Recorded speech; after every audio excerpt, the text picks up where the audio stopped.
Faire des sauts en kite, c'est bien, mais une fois en l'air, on ne sait pas toujours que faire de son corps, alors parlons-en.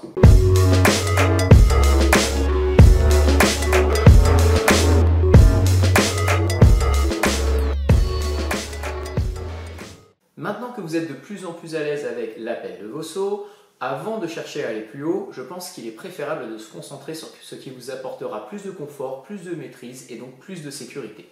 Il va donc falloir vous concentrer sur 3 points essentiels qui vont être la gestion de la hauteur que vous prenez, la gestion de votre kite et la gestion de votre corps. Et c'est précisément de la gestion de votre corps que nous allons parler aujourd'hui. On dit souvent aux gens de se grouper lors de leur premier saut, et ce conseil a son intérêt puisqu'il permet de canaliser le centre de gravité et d'éviter d'avoir un éventuel déséquilibre lors du saut. Néanmoins, ce conseil a ses limites puisqu'on verra qu'en restant groupé en l'air, ça n'offre pas beaucoup de capacité d'évolution sur les figures à venir et ce n'est pas forcément très esthétique.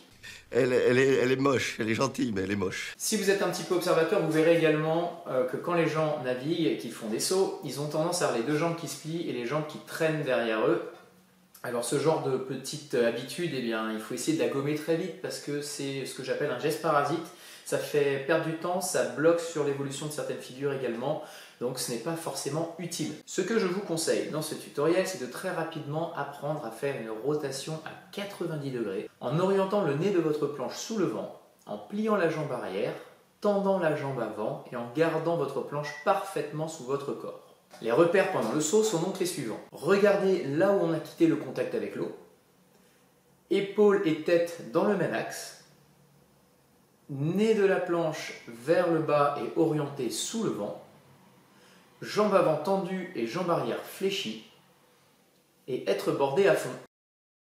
Comme je vous le disais, l'idée n'est donc pas d'aller haut, mais d'être capable de prendre cette position et de ressentir de la stabilité. Il ne s'agit pas ici de l'unique position qu'il faille prendre lors d'un saut en kite, mais néanmoins d'une base qui vous permettra ensuite d'évoluer vers des tail grabs, des one foot, des rotations grabées, et ainsi de suite. En gros, si vous n'êtes pas capable de prendre cette position au moment souhaité, ça veut dire que vous ne contrôlez pas votre corps dans l'espace et donc aller plus haut n'aura que pour effet de vous exposer à plus de déséquilibre et donc éventuellement à des chutes.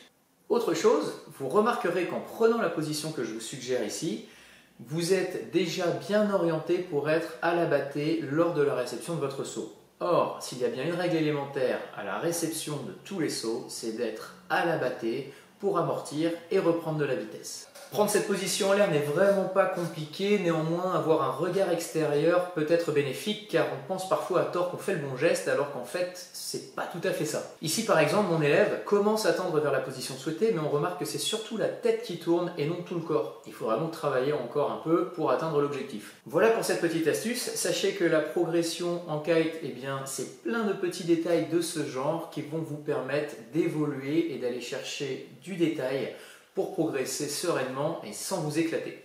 Et c'est précisément ce qu'on aborde dans les stages de perfectionnement OLK. Amusez-vous bien pour vos prochaines sessions et moi je vous dis à bientôt pour un nouveau tutoriel. Ciao!